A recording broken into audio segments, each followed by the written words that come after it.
Good evening. So this morning at 11 a.m., deputies responded to the 6100 block of Hialeah Street in reference to a shooting.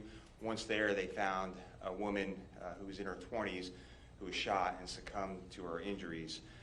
Our homicide detectives responded to that scene, conducted follow-up, collected evidence, and developed good leads on the suspect in that case this morning.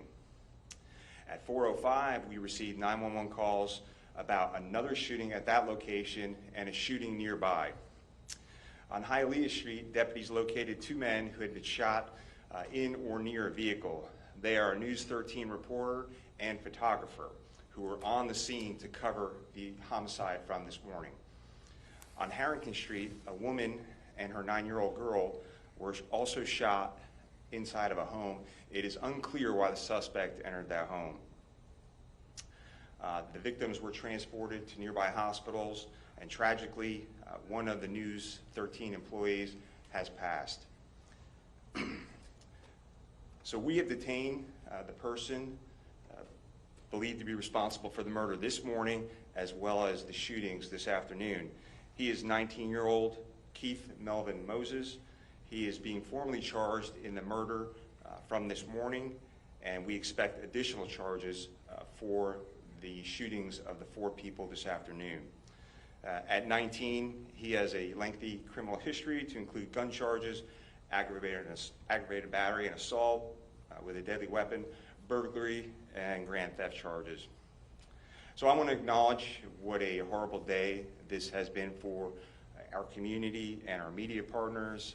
I work closely with all of you and know many of you and know the very difficult job that you do, and also the very important job that you do for our community and for law enforcement.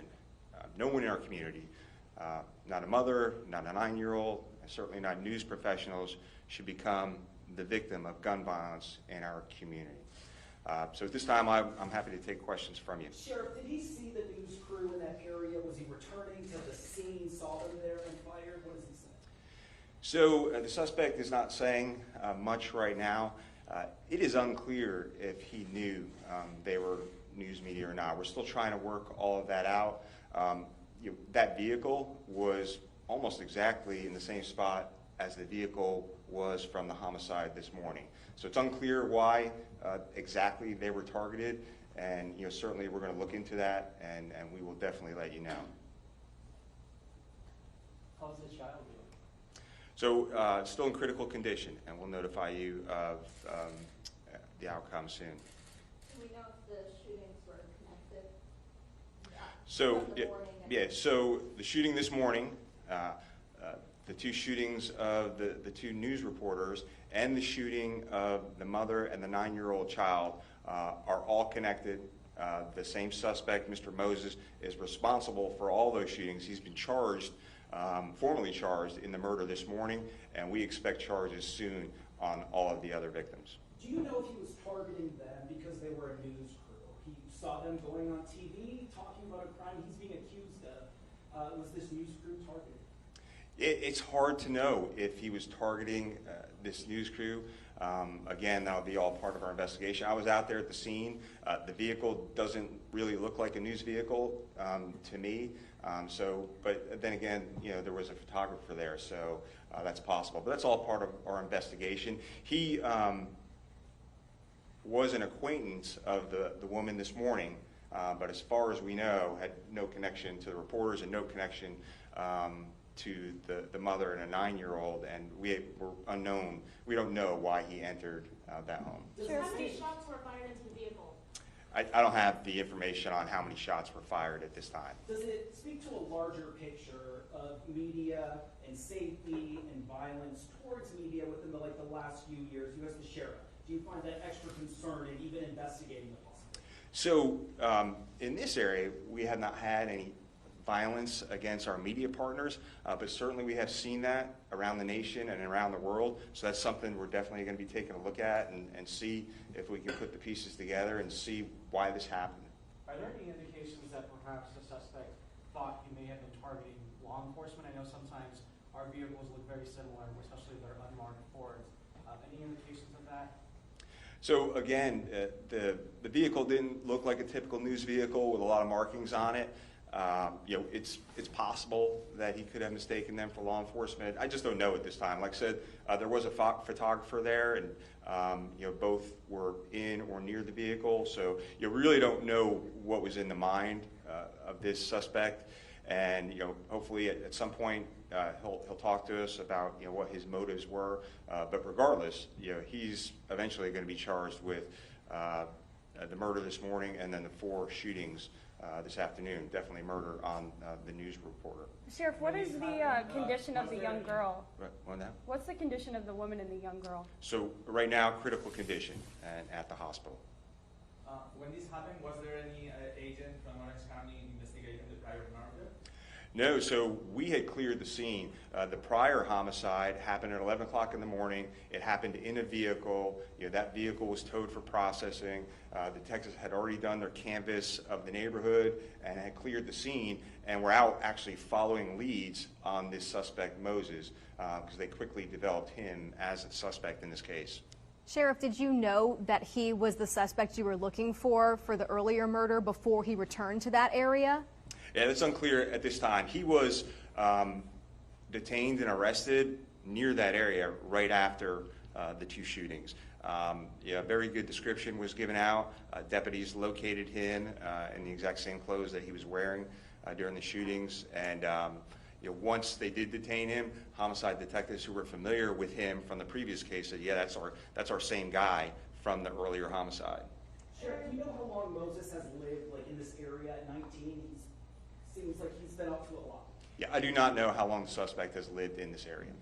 And just to be clear, it was a News 13 reporter and a photographer, correct? There was 2 different titles there. That's correct. So they were both in or near the vehicle, a reporter and a photographer.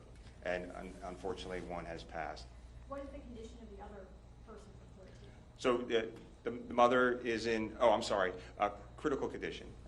What's the condition of the photographer? Yeah. So there is one News 13 media person who has passed from his injuries. The other person is being treated at the hospital. Do you know the situation at the hospital? Is it on lockdown right now? And why? I have no idea if there's any kind of situation at the hospital, not to my knowledge. We have plenty of deputies in that area. Has there been any reports of witnesses saying that the suspect looked at several news vehicles or several vehicles to shoot inside? I am not aware of any reports that the suspect was looking at any other news vehicles. Any suspicious activity just looking into the vehicles? I have not heard that yet, no. Was the homicide this morning domestic related? Did the suspect know the victim? So that's unclear. It seems like there were 3 people in the car. The suspect shot the victim as they were in that vehicle on Hialeah. So I'm assuming they were acquaintances. We just don't know the exact relationship at this point. Sure. Okay, so tragically, we have just learned that the 9-year-old has also succumbed to her injuries. We were waiting on next of kin notification, so just wanted to let you know that. So we have the 20-year-old female who was shot and killed this morning has died. We have one of the news media personnel has died, and now the 9-year-old child has also passed from the gunshot wounds as well. So again, our hearts go out to her mom, who's also fighting for her life, and her father, and all of her family members, and of course, prayers and condolences to the news media and their family and friends of these media professionals. Everybody okay? Sheriff, do you have a ballpark idea of how many other people were in that area around 4 o'clock today? Did other people witness this? So we're doing our canvas right now. I mean, it was 4 o'clock, so chances are there were people out and about. We're doing all the normal things we do during an investigation, looking for doorbell cameras and other cameras in the area. We're reviewing all that footage and certainly tracking down all the witnesses that we can. I'm sorry, can you reiterate, do you know whether the suspect had any connection to the mom and So that is unclear right now. So how it all worked, of course, we had the homicide earlier this morning. At some point around 4 o'clock, he returns to the scene. He goes to the vehicle where the news media people are at. He shoots both the people from News 13, Then he goes up to Harrington Street, takes a left, and there's a brown house up there. He walks inside the house and shoots the 9-year-old and the mom. And right now we're unclear as to why he shot them in that house. Really unclear as to why he shot at the news vehicle as well. He isn't saying anything for himself. No, he wasn't saying anything. We did, when deputies located him and arrested him, he was armed with a handgun, which we believe will link him to these cases as well. So just to confirm, the other News 13 employee, are they in critical condition? Yeah, they're in critical condition, correct. Where was the suspect arrested? About a block away from Hialeah. About a block away from the scene on Hialeah. It's all very close where it all happened. Everybody good? Thank you, Sheriff. Okay, thank you.